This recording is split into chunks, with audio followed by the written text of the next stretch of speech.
نحمدہ ونصلی علی رسولہ الکریم اما بعد۔ السلام علیکم ورحمۃ اللہ وبرکاتہ۔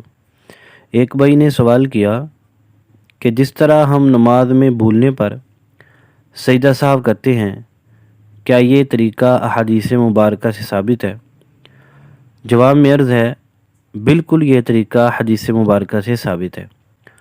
ہم انشاءاللہ ابھی آپ کے سامنے چند احادیث مبارکہ پیش کریں گے، جس سے آپ کے سامنے واضح ہو جائے گا کہ بالکل وہ طریقہ درست ہے۔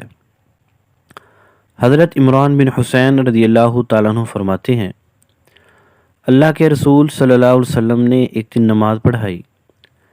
نماز تھی 4 رکعتوں والی، لیکن آپ نے بھول کر 3 رکعتیں پڑھا دیں۔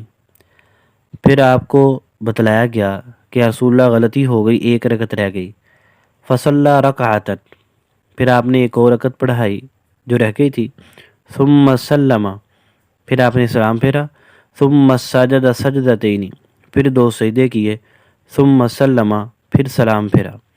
صحیح مسلم حدیث نمبر 574، سنن ابن ماجہ حدیث نمبر 1215، سنن ابی داود حدیث نمبر 1018۔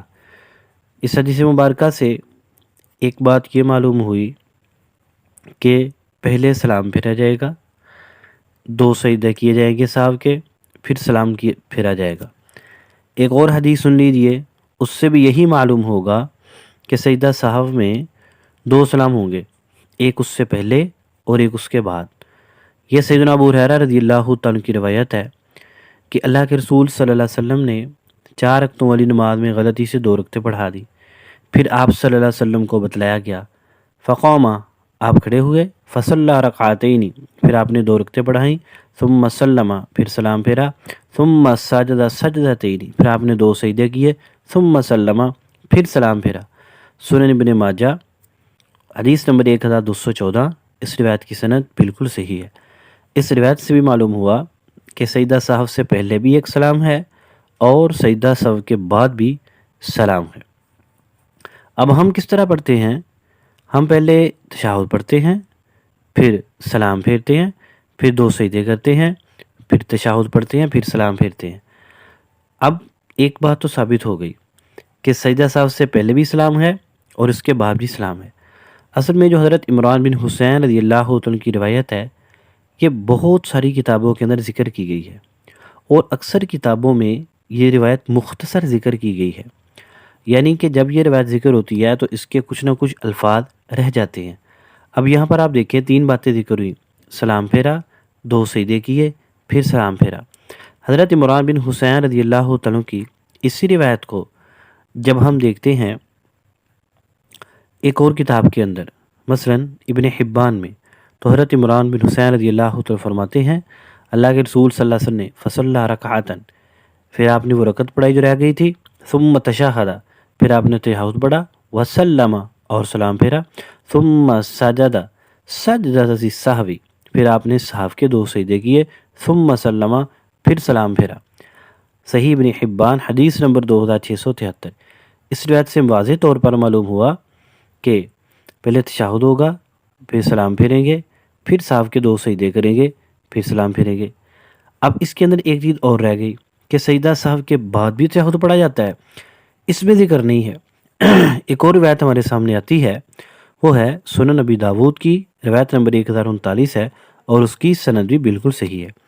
اس میں حضرت عمران بن حسین رضی اللہ عنہ فرماتے ہیں، اللہ کے رسول صلی اللہ علیہ وسلم بھول گئے، فسجد سجدتین، آپ نے سہو کے 2 سجدے کیے۔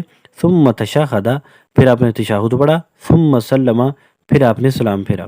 سنن ابی داود روایت نمبر 1039۔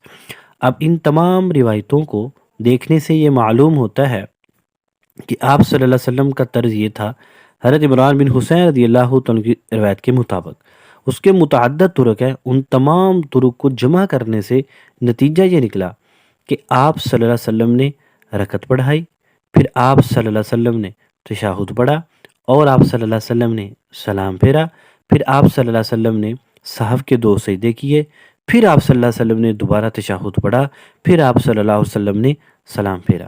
ہم الحمدللہ احناف بھی بالکل اسی طرح نماز میں سجدہ سہو کرتے ہیں۔ پھر سوال پیدا ہوتا ہے کہ اس میں مطلق سلام کا ذکر ہے، جبکہ احناف دو طرف سلام پھیرتے ہیں۔ پہلا سلام جس کے بعد سجدہ سہو کرنا ہوتا ہے، یاد رکھیں کہ اس میں فقہا کی دو رائے ہیں۔ بعض حضرات فرماتے ہیں کہ ایک سلام پھیر کے سجدہ سہو کر لو، بعض فرماتے ہیں کہ دو سلام پھیر کے کرو۔ تو ان میں حوت بات یعنی زیادہ احتیاط کے قریب بات ان کی معلوم ہوتی ہے جو کہتے ہیں کہ ایک سلام پھیرنے کے بعد سجدہ سہو کیا جائے۔ کیوں؟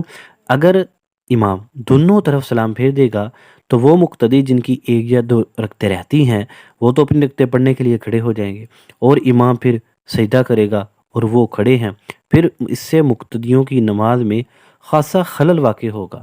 تو اس سے بچنے کے لیے علماء نے فرمایا کہ ایک طرف سلام پھیر دو تاکہ سلام والی سنت پر عمل بھی ہو جائے، اور پھر سجدہ سہو کرو تاکہ جن کی رکعتیں رہ چکی ہیں وہ بھی آپ کے ساتھ سجدہ سہو کر سکے۔